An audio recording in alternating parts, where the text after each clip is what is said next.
Hello everyone. Good afternoon to one and all from India. I'm Rajas Purandare, researcher at Indic Researchers Forum. Indic Researchers Forum is a Delhi NCR-based research and policy think tank focused on strategic affairs, national security, and foreign policy. Today, the Indic Researchers Forum, in collaboration with Avalon Intelligence, is organizing the International Conference on Countering Narco-Terrorism. Avalon Intelligence is a geopolitical risk and strategic intelligence company based in New Delhi that builds advanced analytics platforms for governments and large enterprises operating in high risk environments. It gives me a great pleasure to welcome you all to this important conference. The global narcotics trade has evolved into one of the most powerful drivers of transnational crime, increasingly intersecting with terrorism, organized criminal networks, and illicit financial systems. Across regions such as the Golden Crescent, the Golden Triangle, and Latin America, powerful drug cartels generate billions of dollars annually through production, trafficking, and distribution of narcotics. The nexus between narcotics trafficking and terrorism has therefore emerged as a critical challenge for global security, undermining governance, destabilizing societies, and fueling violent conflicts through illicit financing in multiple regions. Addressing narcotics driven terrorism, therefore, requires a comprehensive and collaborative strategy involving governments, intelligence agencies, law enforcement institutions, financial regulators, and international organizations.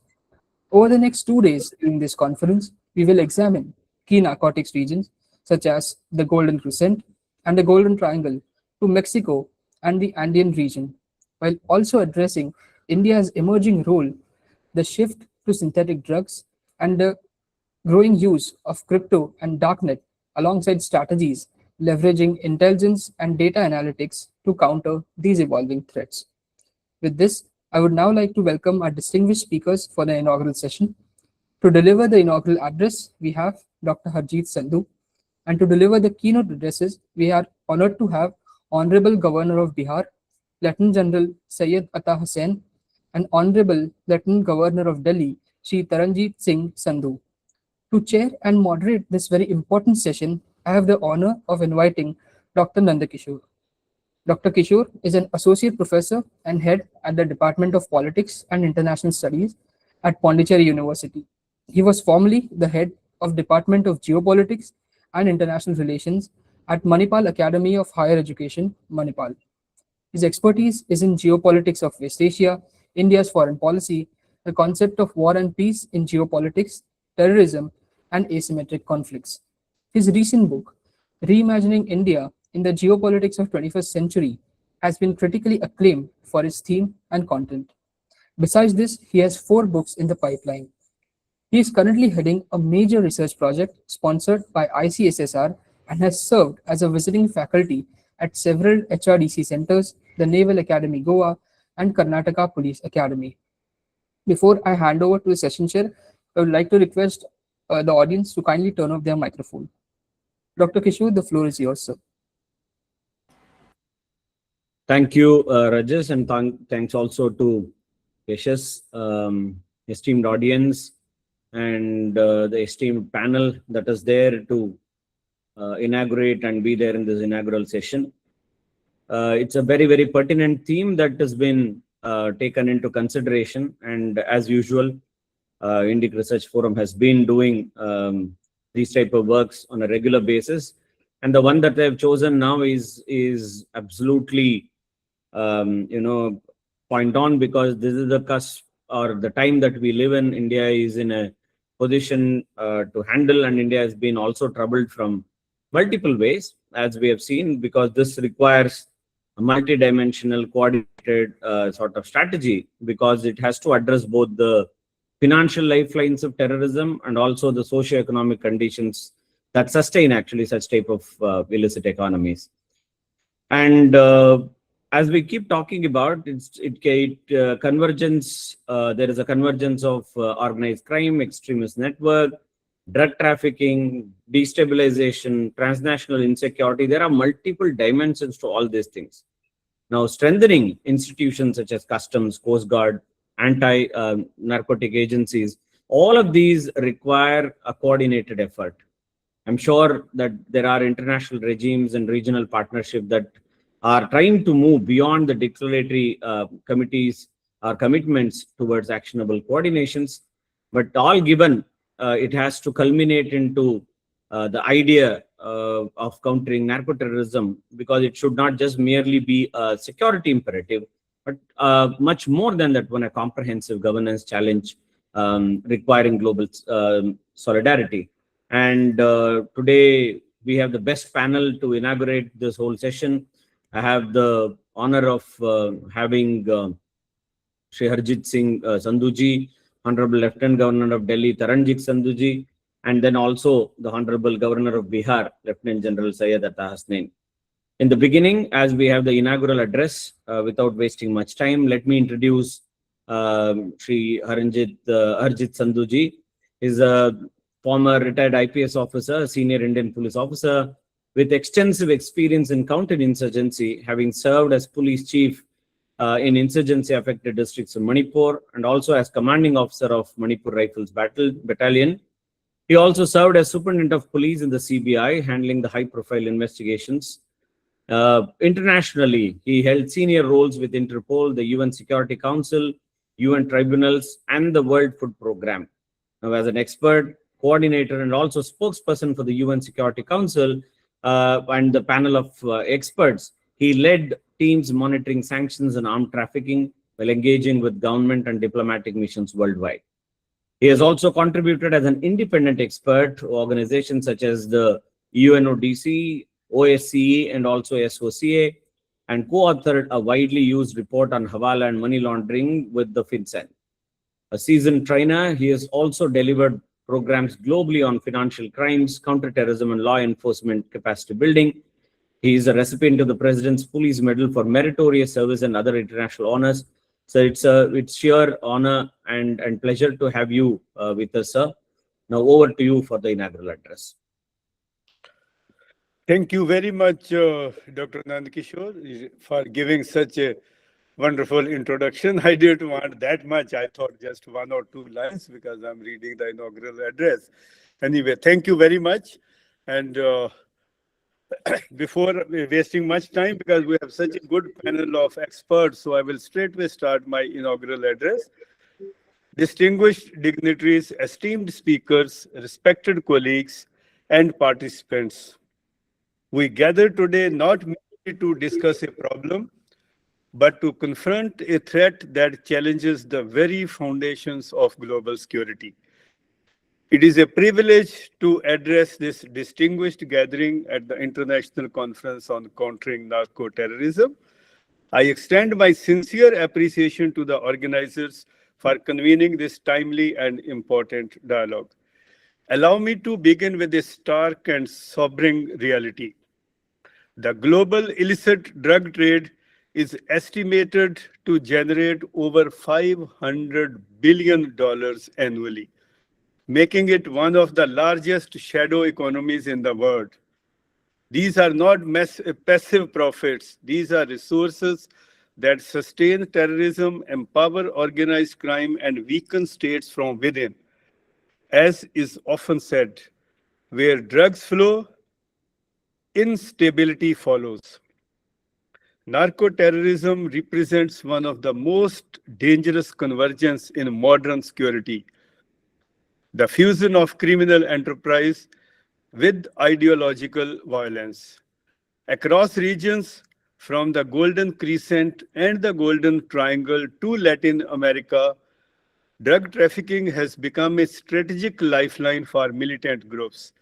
It finances recruitment, in arms procurement it helps, and in long-term sustaining insurgencies, embedding itself deeply within conflict economies. This is not merely a law enforcement issue.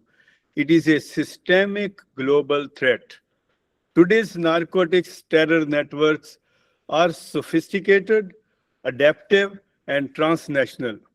They operate through complex supply chains connecting production zones, trafficking routes, financial hubs, and consumer markets. They exploit porous borders, regulatory weaknesses, and corruption. Increasingly, they leverage digital financial systems to move illicit funds with speed and anonymity. As the United Nations Office on Drugs and Crime has emphasized, illicit drugs undermine peace and security, fuel violence and instability, and tear at the fabric of societies. Ladies and gentlemen, we are also witnessing a transformation in the nature of narcotics itself. The rise of synthetic drugs, methamphetamine, fentanyl, and other chemical substances has altered the global drug economy. Today, synthetic drugs account for a rapidly expanding share of seizures worldwide, and their production is no longer geographically constrained. They are cheaper, scalable, and far more difficult to regulate. This shift is particularly significant for regions like South Asia. India, historically viewed as a transit corridor between major narcotics producing zones like Golden Triangle and Golden Crescent, is now facing the emergence of domestic synthetic drug manufacturing networks. This evolution carries serious implications for national, regional, and international security. Let me state this very clearly. Narco-terrorism is not just about drugs. It is about power. It is about influence. And it is about destabilization. It erodes governance, fuels corruption, weakens institutions, and undermines social cohesion.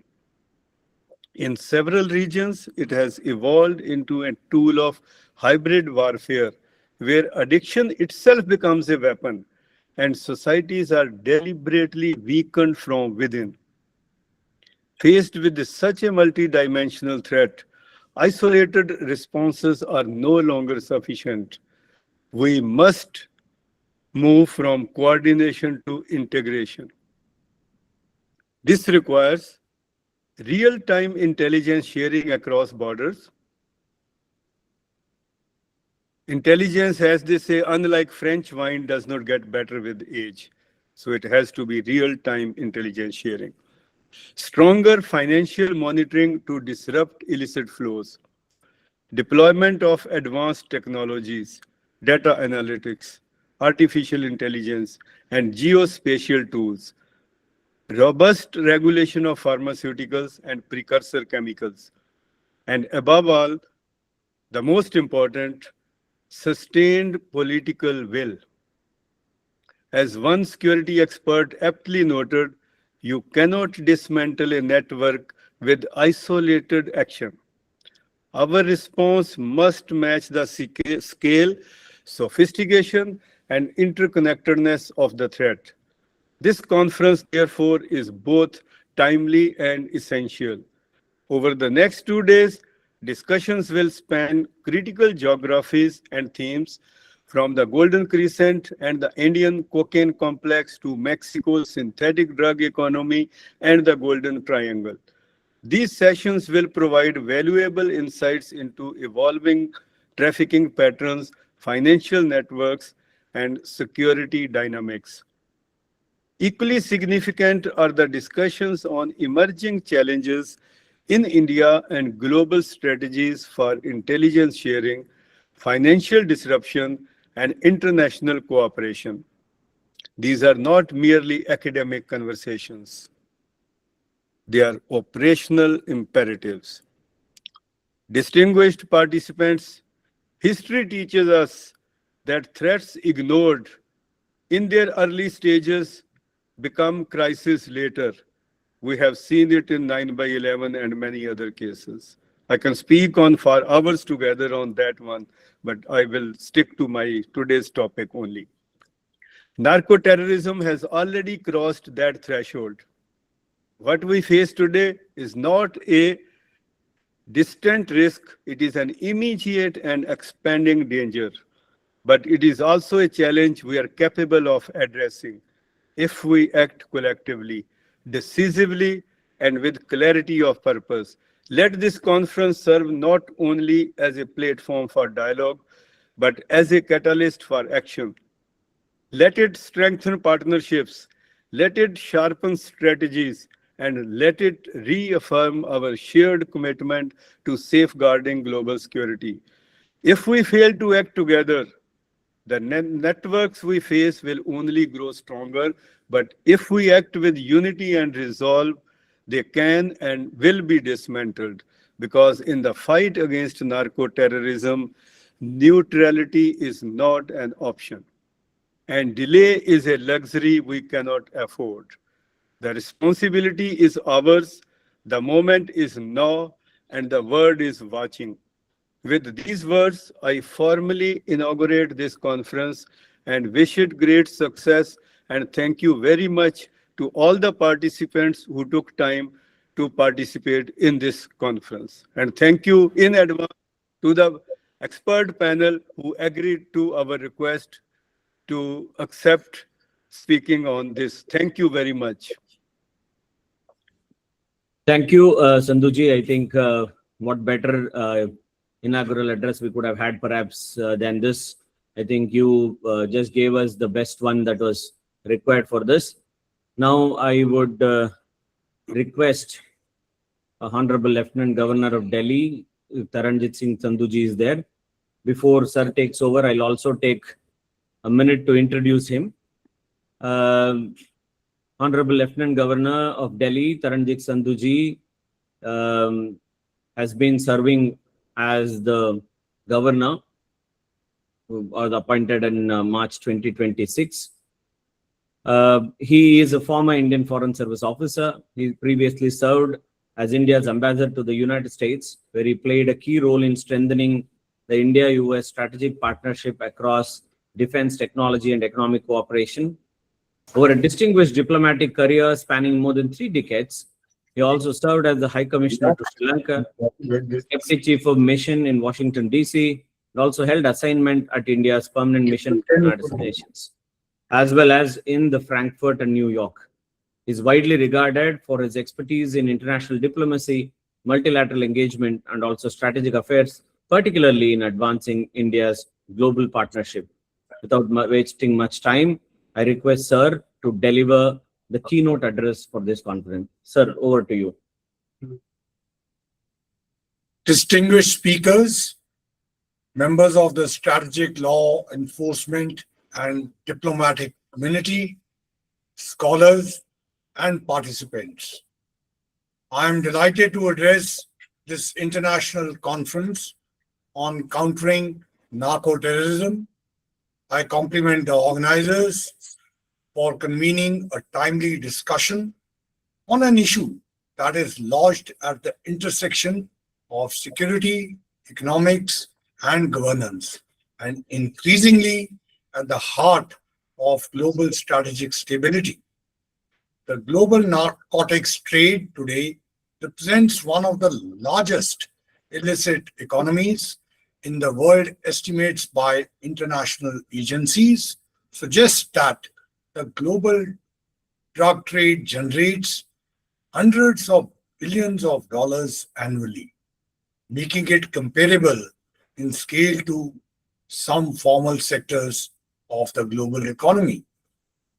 This scale is significant, not only in economic terms, but also in terms of its systemic impact. These financial flows are not isolated.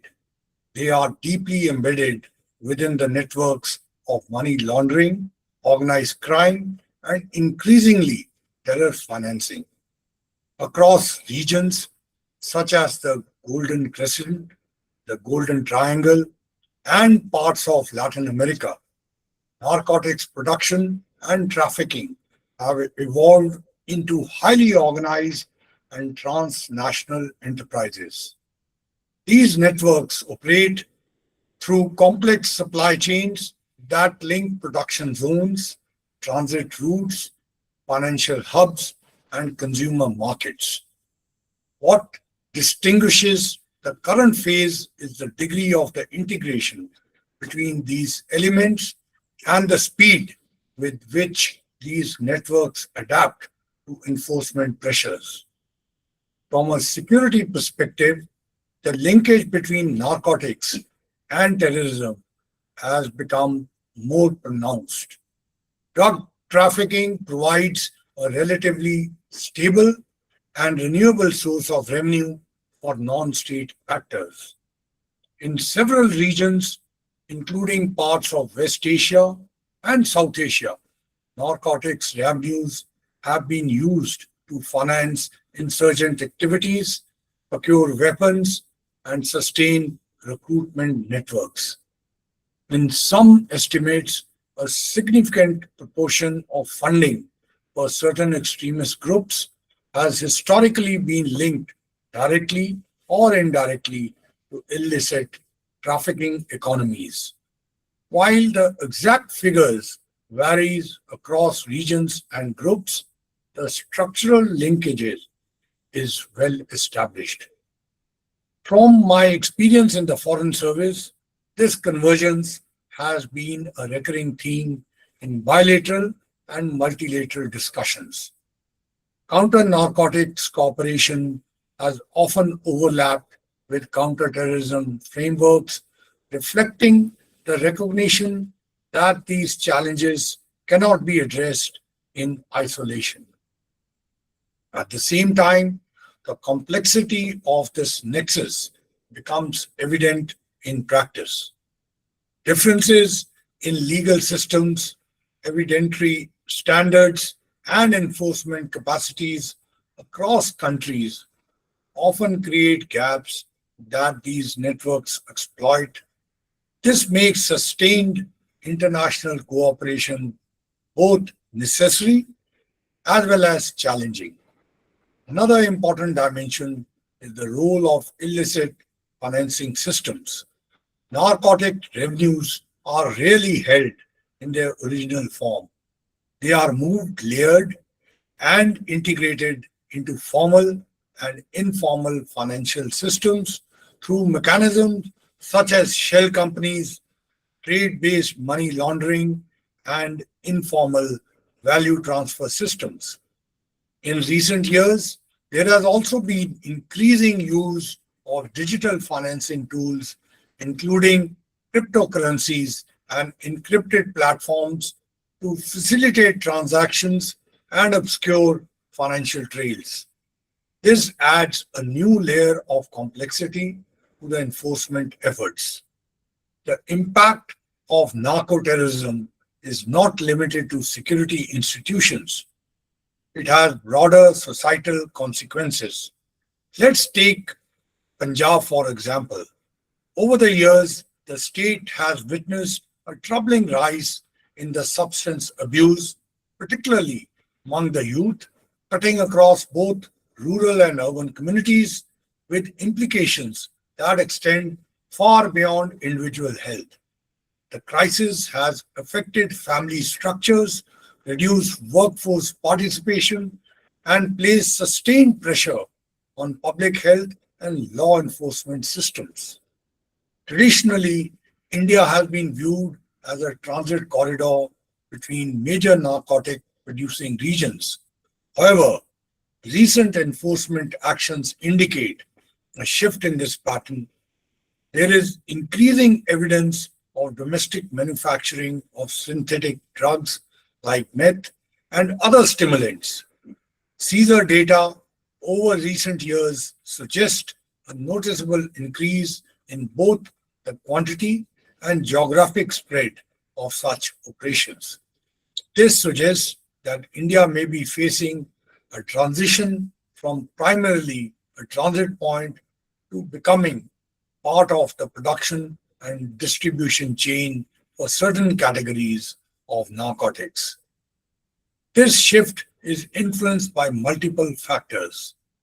India's geographic location places it between major production zones. Its large and sophisticated pharmaceutical and chemical sectors, while a strength, also create vulnerabilities in terms of precursor chemical diversion. Additionally, the growth of digital connectivity and logistic networks, while beneficial for economic development, also create opportunities for illicit networks to operate with greater efficiency. Addressing this evolving challenge requires a comprehensive approach. At the national level, it calls for enhanced coordination between intelligence agencies, law enforcement, financial regulators, and public health institutions.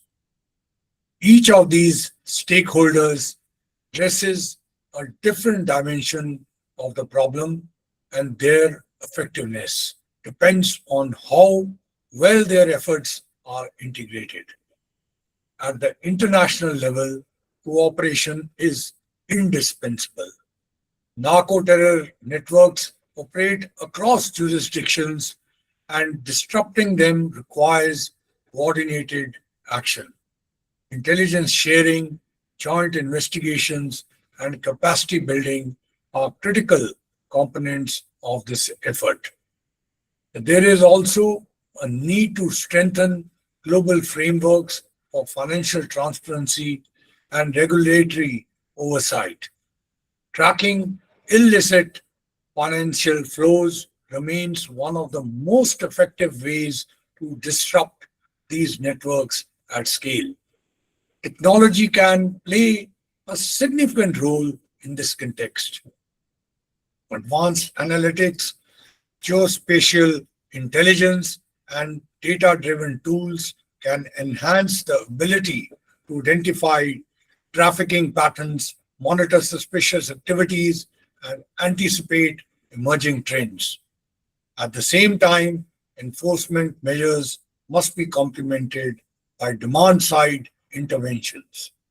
Reducing demand through awareness, prevention, and rehabilitation is essential for achieving long-term outcomes.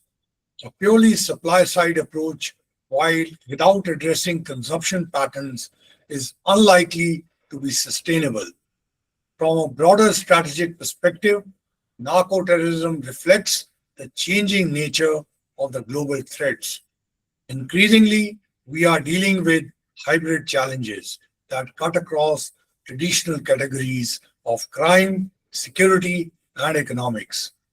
This requires not only institutional coordination, but also a more integrated approach to policy and strategy. It also calls for sustained investment in capacity building, both at the national and international levels. Conferences such as this play an important role in this process. They provide a platform for dialogue between policymakers, practitioners, and researchers, and help bridge the gap between analysis and implementation. Narco-terrorism is not only a law enforcement issue, but also a question of governance, economic resilience, and societal stability.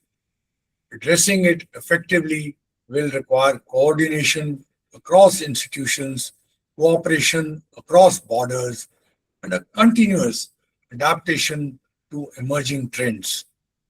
I am confident that the discussions at this conference will contribute meaningfully to strengthening our collective understanding and response. Thank you. Namaskar. Thank you, sir. Thank you for that wonderful address that you delivered now as a keynote address. It had different type of insights altogether. And thank you for your continuous support to the organization and to conferences like this.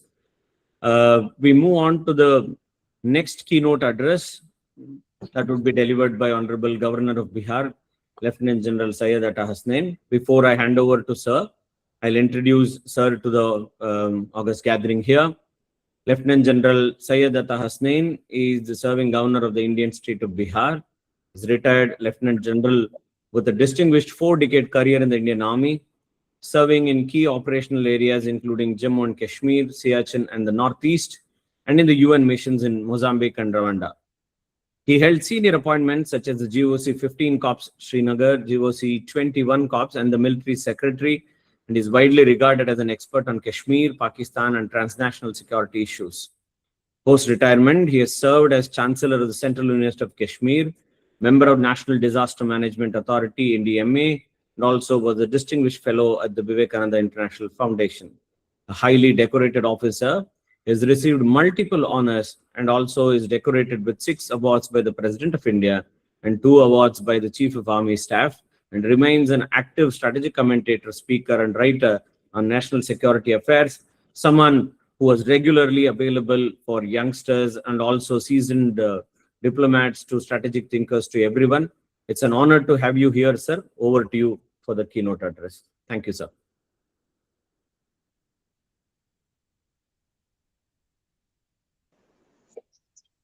Namaskar, Jai Hind, and thank you very much for this opportunity and the invitation for me to speak at this very, very relevant seminar which is ongoing.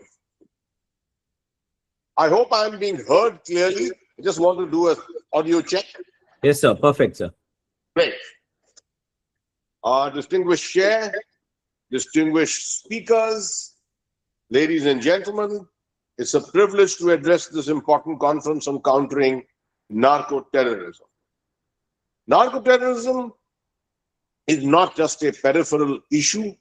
It is one of the defining security challenges of our times.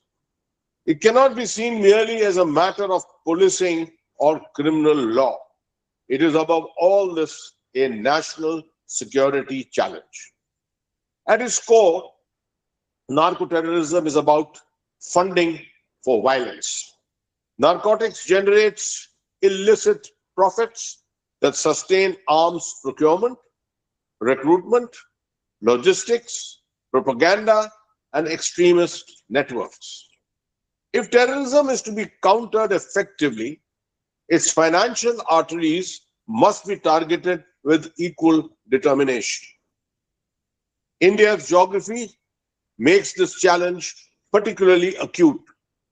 We lie, as you are all aware, between the Golden Crescent to the west and the Golden Triangle to the east. This places us in a position of natural vulnerability. India can be used as a transit route, a distribution space, and increasingly even a processing hub, especially with the rise of synthetic drugs. This movement is not limited to land borders. It flows across maritime routes, ports, informal trade channels, and now even digital financial systems. Narco-terrorism, therefore, is not a border problem alone. It's a problem of networks, of trafficking, finance, and violence. From experience, one lesson stands out clearly. No insurgency or terrorist movement can sustain itself without reliable finance. Weapons, recruitment, logistics, communication, all this requires money. Narcotics provides a source of funding that is scalable, clandestine, and transnational. That is why criminal networks and violent movements often converge. One brings money, the other brings protection. One controls routes, and the other enforces them. This convergence is the essence of narco-terrorism. In the Indian context, this is particularly relevant in the Northeast. Many insurgent networks in the region have over time drawn sustenance, directly or indirectly, from narcotics-linked finance and illicit commerce. Once violence acquires an economic base, as it has done in many of our prone areas, terrorist-prone areas such as Jammu and Kashmir, it becomes far more difficult to end. The conflict is no longer driven only by grievances or ideology. It is then sustained by profit. This is important when we examine the current instability in the Northeast and its adjoining areas. armed groups seek to preserve capability, retain influence, and keep future options open. For that, they require funds, routes, and networks. Narcotics finance provides precisely all this. We must therefore understand instability in such regions, not only through political or ethnic lenses, but also through the prism of illicit financial ecosystems. A similar concern arises when we look at the wider vulnerable arc across eastern and northern India. The Siliguri corridor, the Indo-Nepal border, the Bihar-Nepal interface, area of the state where I am serving at the moment, the Simanchal area, and the India-Bangladesh and India-Bhutan boundaries together form a very sensitive belt. These are areas where movement is high, regulation is comparatively uneven, and informal systems often operate alongside formal ones. In such spaces, narcotics money does not remain confined to trafficking. It can also sustain underground networks, facilitate radical ecosystems, and support anti-state activity under various covers. If the state does not dominate the financial space, it will eventually have to fight a far more complex security challenge. My experience in Sri Lanka reinforces this larger understanding. The LTTE, probably one of the most efficient terror organizations the world has seen, it sustained a prolonged conflict against the Sri Lankan state and at one stage against Indian forces. Such endurance was possible only because of strong financial and logistical networks extending well beyond its national boundaries. The lesson is clear. Violent movements endure not only because they can fight, but because they can finance their ability to fight. Let me now turn briefly to Jammu and Kashmir. The reduction in terror incidents is a positive development. It reflects sustained effort and effective operations. However, reduced violence must not be mistaken for the disappearance of the threat. Terror financing networks often adapt themselves. They go underground, preserve capability, and wait for opportunities. I would like to commend the Indian intelligence agencies and particularly the National Investigation Agency for their significant work in disrupting these networks. This had had a real impact on the ground situation in J&K. But this effort must remain continuous. Financial and facilitative networks are often wider and more resilient than they generally appear. We must also place this challenge in the context of the wider strategic environment. The arc around India, from Afghanistan to West Asia and the Gulf, remains unstable. When conflicts are prolonged and poorly stabilized, they leave behind networks, weapons, and trained actors. We have seen before how such conditions gave rise to new extremist formations. The emergence of ISIS or Daesh was one such example. There is no guarantee that similar conditions will not produce new threats in different forms. Essentially, I'm referring to the conditions existing at the moment in West Asia. And when such ecosystems emerge, narcotics and illicit finance are among the first tools that they exploit. They offer cash, secrecy, and reach. There is also a new dimension we must recognize: the rise of synthetic drugs. Unlike traditional narcotics, synthetic drugs are not tied to geography alone. They depend on precursor chemicals, covert laboratories, and supply chains that can operate within national boundaries. This means the threat is no longer only external. It can also emerge internally. Our response must therefore evolve accordingly. We need stronger financial monitoring, better intelligence integration, scrutiny of chemical and pharmaceutical supply chains, enhanced maritime vigilance, and improved cyber capabilities. Above all, you must place financial disruption at the center of our strategy. If you disrupt the money, you weaken the network. If you weaken the network, you reduce violence.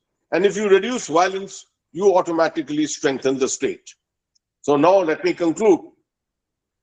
Narco-terrorism is a complex and an insidious threat.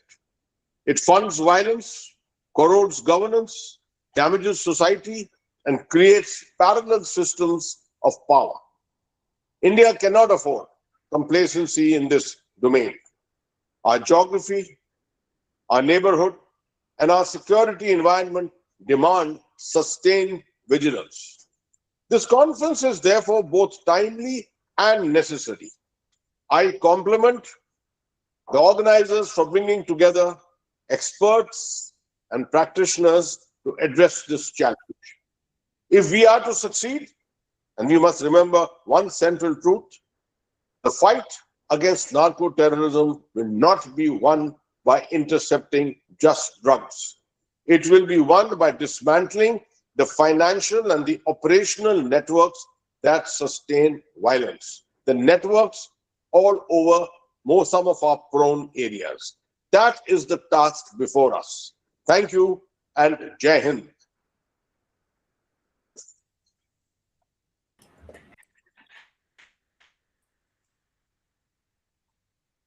Thank you, sir. That was an excellent precursor to the whole conference itself. And you brought out some of the most pertinent aspects of the whole theme of the seminar itself. Thanks to you on behalf of the foundation and all the people who are looking forward to engage in this particular conference itself. Now I hand over the session to Mr. Rajas. Thank you very much. Sir. Thank you, Dr. Kishor, and thank you for all the distinguished speakers for the extremely insightful and thought-provoking addresses. Audience, with this, we have come to an end of the inaugural session. I request audience to please stay connected for our next session. We will take a short break and reconvene at 3:30 p.m. as per the Indian Standard Time for our first session. Thank you.